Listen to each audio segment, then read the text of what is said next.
Sejak kehadiranmu,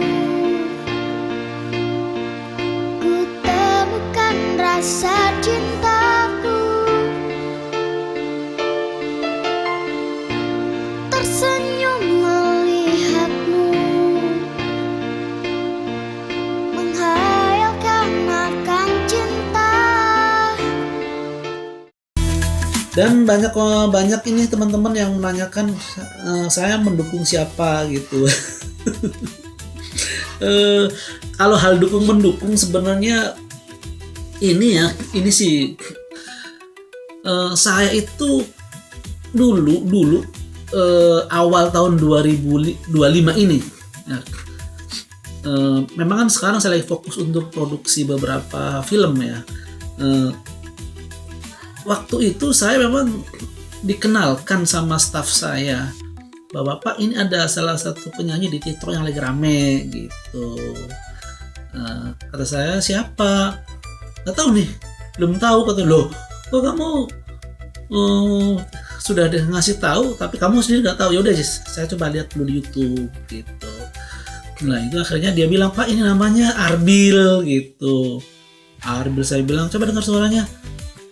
Saya bilang, biasa aja gitu, asalnya gitu. Nah pas dia di kantor saya itu kan sering dia muter lagi. Kemudian saya bilang, ini siapa sih gitu. Ya itu kan saya bilang, Pak ini namanya Arbil gitu. Kemudian saya bilang, coba lihat anaknya gitu, karena waktu itu saya baru mendengarkan suaranya gitu. Kemudian begitu saya lihat di YouTube ya, waktu dia lagi mengcover lagu-lagu itu, saya lihat. Kemudian saya langsung ngomong, ini anak punya potensi jadi bintang yang sangat besar gitu. Loh kok Bapak bisa begitu? Lah karena saya udah puluhan tahun di dunia recording dan film. Karena dia punya karakter suara yang beda gitu, yang beda ya, apalagi di zaman anak Gen Z ini. Ada anak Gen Z mau nyanyi dangdut gitu, bahkan suaranya bener-bener bagus, kategorinya bagus, artinya untuk standar industri udah memenuhi syarat sekali, udah memenuhi syarat. Kemudian yang kedua, dari face cam, dari wajah ya, saya praktekkan Arbil ini memang wajahnya sangat komersil, apalagi kan saya sendiri di film juga memproduseri, di musik juga memproduseri begitu. Jadi saya waktu itu begitu lihat yang namanya sosok Arbil Fahrizan ya, nama lengkapnya, akhirnya saya langsung dalam benak saya berpikir, ini anak kalau suaranya dibeginikan kemudian di make up segini langsung ada gitu, wah ini akan jadi bintang besar gitu. Akhirnya saya bilang, ya udah coba ke kreatif saya, coba telusuri medsosnya, saya pengen komunikasi dengan dia, tapi kalau bisa dengan orang tuanya gitu. Nah akhirnya kreatif saya nyari ke medsos dan saya bisa komunikasi dengan ibunya, Oma Arbil ya. Kemudian saya komunikasi itu jauh sebelum dan daftar Dangdut Akademi ya. Cerita ini sebelum terjadilah komunikasi gitu. Sampai pada akhirnya saya menawarkan diri untuk bekerja sama dengan Arbil gitu ke ibunya, melalui ibunya. Dan ibunya, oh setuju Pak gitu. Cuman karena memang dia ada keinginan untuk diikut Dangdut Akademi, saya mengizinkan gitu. Oh ya udah, nggak apa-apa, barangkali Arbil ada keberuntungan di Dangdut Akademi, nanti kita juga pasti kok ketemu di lokasi syuting gitu. Bayangan saya waktu itu, karena memang kan pastinya saya udah bisa memprediksi Arbil ini bisa jadi penyanyi dan bisa jadi pemain film gitu. Artinya untuk dua industri ini dia layak gitu. Makanya saya sangat santai dan mendukung. Ya udah, oke Bu, silakan Arbil daftar. Dan akhirnya Arbil daftar gitu. Saya ikuti perjalanannya, dan dari awal saya udah ngomong ke tim saya bahwa ini Arbil, ini paling target paling terburuknya, saya bilang terburuk ya, bukan terbaik gitu. itu akan masuk ke 10 besar terburuknya gitu. Tapi kan akhirnya target itu sekarang sudah dilalui, bahkan Arbil sekarang sudah berjuang di 5 besar. Jadi sebenarnya dalam dunia industri itu nggak ada pihak produser manapun yang bisa memprediksi bahwa ini artis akan jadi besar, tidak. Cuman secara kasat mata itu bisa dilihat dari ciri-ciri dan berdasarkan ada hitungan-hitungan lah gitu. Artinya kita udah tahu, oh suaranya segini gitu. Kemudian pasti kalau wajahnya begini di make up jadi seperti ini, kita udah paham banget. Itu teman-teman semua.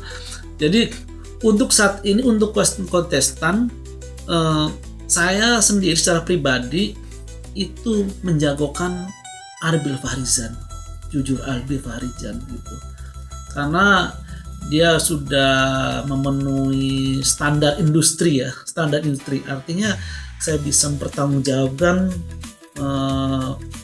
perkataan saya ini. Dia sudah memenuhi standar industri.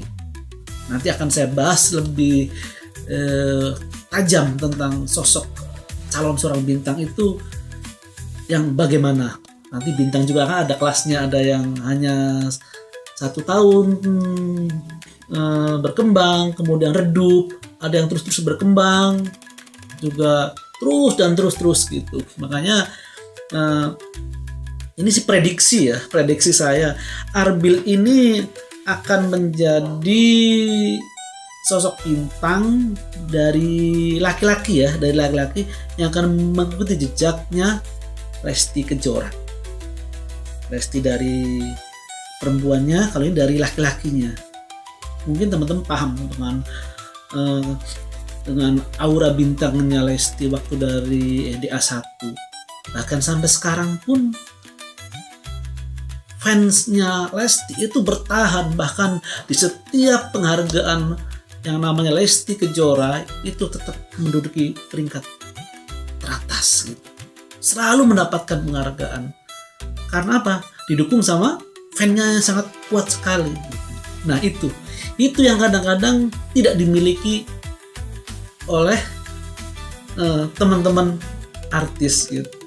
Ada yang memang dadakan jadi gitu, viral 1 tahun 2 tahun, tapi hilang lagi gitu. Itu teman-teman semua. Tapi Arbil ini, untuk Arbil Fahrizan ini gitu, insya Allah pengamatan saya dari sisi industri musik dan film ini bisa jadi bintang besar gitu. Makanya dari awal saya sudah menawarkan diri ke pihak keluarganya untuk ngambil Arbil gitu. Cuman ya saya juga menghargai karena keinginan Arbilnya seperti itu, jadi ya udah nggak apa-apa. Insya Allah nanti akan ketemu kok gitu. Akan ketemu dengan yang namanya Arbil Fahrizan begitu. Oke teman-teman ya, kurang lebihnya seperti dulu. Nanti di beberapa episode kita akan lanjutkan dengan pembahasan yang tentunya tentang Arbil Fahrizan. Jadi teman-teman khususnya Arbilion pantang terus di channel OSIS ini. Nanti insya Allah saya akan membahas lebih detail tentang calon bintang yang benar-benar akan menjadi bintang itu, yang bersinar benar-benar itu akan seperti apa.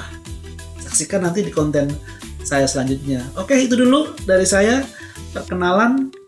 Sekian. Salam musik Indonesia dan salam film Indonesia.